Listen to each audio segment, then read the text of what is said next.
Rayo, Valenzuela, and Gervonta Tank Davis. I want to see it, line it up, sign the contracts, get these negotiations popping, because I think that's a good fight, especially if we can't. I only say it if we can't get Shakur Stevenson in there with Tank Davis. Obviously, every boxing fan and their mother wants to see that fight. I want to see that fight. Everybody knows that that's the fight to make in the sport of boxing when it comes to 135 pounds. Obviously, Tank's been at 140 before, said that he feels more comfortable at 35, but if there's really no fight for him at 35, let's say worst comes to worst, and I hope this is in case they cannot make the Shakur Stevenson fight, I wouldn't be mad at Rayo Valenzuela and Tank going at it, because the Tank and Pitbull fight just lost a lot of stock. You know, Rayo messed up all the plans for Tank versus Pitbull Part 2, the rematch. Even if there is unfinished business between Pitbull Cruz and Tank Davis, I feel like that fight's just not going to go down, because now I think Rayo's in that seat where, you know, Tank would be interested in him as opposed to the Isak Cruz rematch. He already beat Cruz. It was a close fight, but who needs that rematch? I don't think we need to see a rematch between Tank and Pitbull again. I wouldn't mind seeing, you know, Rayo and Tank. And let's talk a little bit. Leave your predictions down below, guys. I want to know what you guys think about the matchup between Rayo and Tank. I think it has all the makings for an exciting fight. You know, I picked Rayo to pull off the upset against Cruz. Want a little change, so shout out to Rayo. You know, did his thing. Very happy for him. But at the end of the day, I gotta be real. It's kind of like a reality check. When you're fighting Isak Cruz is one thing, and to beat him the way that he did was very impressive. I also understand that Tank is a different beast, and it's very difficult for me to pick Rayo over Gervonta Davis right now. I think Gervonta is at his best, and I think Rayo is, you know, he was a 7 as a fighter, but I think in this last year or two he's improved incredibly, and I think he's closer to a 9 now at 140 pounds. You know, he's a champion, so you could call him a 10, but I think against Tank, it's a very, you know, difficult fight to win as opposed to the Isak Cruz fight. You know, Tank isn't Isak Cruz. I think the power is different. I think the way that Tank sets up shots is a little bit more intricate than what Isak Cruz has, which is, you know, he doesn't even really use a jab. He doesn't really know how to close distance. He closes distance, but it's really just him throwing those haymakers. You kind of know what he's going to do. And I think with Tank, it's a little bit different. And when I say a little bit, it's a lot of it different, because he's so intelligent with the setups. You know, it's more so allowing you to feel comfortable. Pitbull never lets you feel comfortable, so it's like, okay, my attention is always focused on, you know, whatever he's going to be throwing. I'm always watching him, because Pitbull's a high pressure fighter, and Tank can be, but it's all about how he wants to fight you. He's going to fight you the way he chooses to on that night. Whatever he's feeling, that's the kind of game plan that he's going to execute. That's why I think it's a little bit more difficult to beat a guy like Tank. And I keep saying a little bit, but it's really difficult to beat Tank as opposed to Cruz, because Cruz, you kind of know what you're getting. Tank is so dangerous, and he's dangerous throughout 12 rounds. I feel like with Rayo, I knew that as soon as he gained a sense of momentum in that fight, he'd kind of be on cruise control. As long as he didn't get hit with anything crazy, I knew he was going to be fine. With Tank, it's different, because yeah, he has to be careful throughout 12 rounds, but it's a different wave. You know what I mean? Like when I mean wave, what I'm trying to say is, like, with Isak Cruz, it's like it's intense, but it's not going, you know, upwards. With Tank, it's gonna go boop. All right, chill, boop. You know what I'm saying? Like, it's gonna be very difficult to predict and understand what Tank is doing as opposed to Isak Cruz. Isak Cruz was a lot more predictable, you know, than a guy like Tank. Tank is very explosive, you know, very smart when it comes to setting up a trap for you. So Rayo's gonna have to be very careful. I think that, you know, Tank has that one-shot power. Isak Cruz has that too, but he just doesn't know how to set it up. He's not really a boxer. Tank can box, and I think against Rayo, it would be a really difficult fight for Rayo to win. I think it's still a exciting and competitive fight. It's more so, you know, Rayo has to tighten up the defense. He still got hit with some shots from Isak Cruz that I think, like, if it were Tank, it would have put his lights out.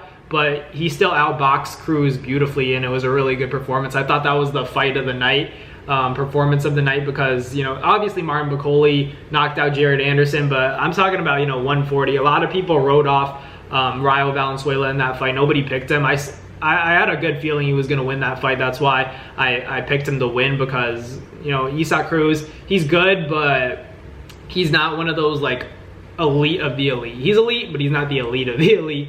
There's only a select few, and Rayo showed that he can box. He showed us a side of him that I wasn't used to seeing, and I was very impressed with everything that he did in the ring. Telegraphed all of Isak Cruz's shots, was very careful, wasn't too irresponsible, threw that uppercut down the middle, beautifully caught Isak Cruz good and clean a few times. So who knows, maybe he'll be able to have success against a guy like Tank. But I'd have to favor Tank in that fight. I favored Rayo against Pitbull despite being an underdog, but I think Tank, it's hard for me to see Tank losing to anybody, period. So I'd probably pick Tank over Rayo right now, but it's a very exciting fight regardless. I think, Rayo is still a live dog, could definitely pull it off with the right game plan, but it's just a very, difficult fight against a guy like Tank. I'd love to see it though. You guys know I want to see that Shakur Stevenson fight, much like you guys do. But it's all a matter of, Shakur Stevenson still has to make up his mind with, who he's going to be signing with, what network he's going to be fighting on. And there's still a lot that he would have to figure out before even sniffing the negotiation aspect of a Tank fight. So, maybe we get Zepeda and Shakur. I would, expect Shakur to cook Zepeda personally. But I'd still, watch it. I'd still pay money for it. But I just, wish we could ensure that Tank and Shakur were going to get in the ring, if not by the end of this year, early to mid 2025. I think that's just the fight to be made at 35. We just haven't gotten that mega fight yet at lightweight, to the point where we can really establish who's the best in the division. I feel like there's been a lot of, beating around the bush. It's always like this guy fights this guy, and it's a big reason why we see a lot of, younger fans, the younger generation, gravitate more towards the UFC, because the way the UFC works is like, all right, you're the #1 contender, you're the mandatory, you're going to fight the champion, the champ's going to defend it. All right, after that, who's next in line? After that, who's next in line? Okay, this guy doesn't want to defend it anymore, he's got to vacate. That's the beauty of having it all under one umbrella, as opposed to having the WBA, WBO, the IBF, WBC. That makes it so much more difficult to make big fights, because they're all separated into 4, where the UFC is more so everybody fights under the UFC, so it's easy to make big fights happen. So hopefully Shakur and Tank can fix that, and make a big fight happen for the fans, because that's ultimately the biggest fight in boxing right now. I think Shakur Stevenson and Tank is where we find out who's really that guy when it comes to 147 pounds and below. I would say that guy's probably the pound for pound #1 fighter in the world. And as good as Tank is, you guys know I have him beating basically everyone from 35 to 40, but he has to do it in the ring. The resume, it's getting to the point where it's like, all right, we already know what you are, we know how good you are, it's time for you to get in there with credible opposition, where we can say you were in there with an elite fighter. Not to say that Santa Cruz isn't elite, not to say that Mario Barrios isn't elite, but the Shakur Stevensons of the world, even the Devin Haney's of the world, the Teofimo Lopez's. We need bigger names on Tank's resume, especially if he wants to, certify himself as a, first ballot Hall of Famer, become a legend in the sport. You don't want to become 30 and not really have a big name under your resume at that point. And Tank's already gotten a lot of, he's made a lot of money in the sport. Everybody knows him. It's not about that. He has all that. It's just, if he really cares about solidifying himself as a true great in the sport, as a great lightweight, he's going to have to beat the likes of Shakur Stevenson at 35. I think that's really the only fight for him at 35. After that, I would, move up to 140 and fight a guy like Tio.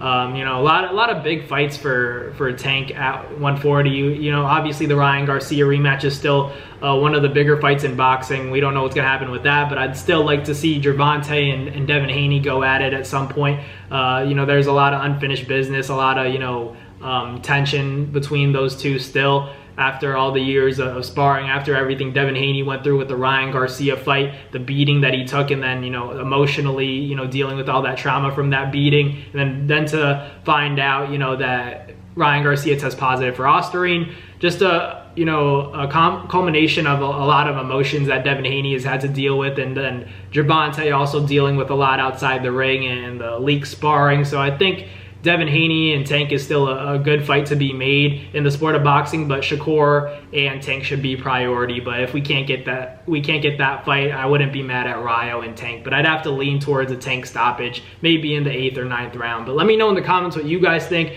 Thank you guys for watching. Like, comment, and subscribe to Naz Fight Media. I appreciate the support, and I'll catch you guys on the next video. Peace. That's going to do it for another Naz Fight Media video, guys. Thank you guys so much for watching. It's been your boy, Mandabong, with another video. Hope you guys enjoyed it all. Thank you guys for the constant support. Salute to y'all always. It's been your boy.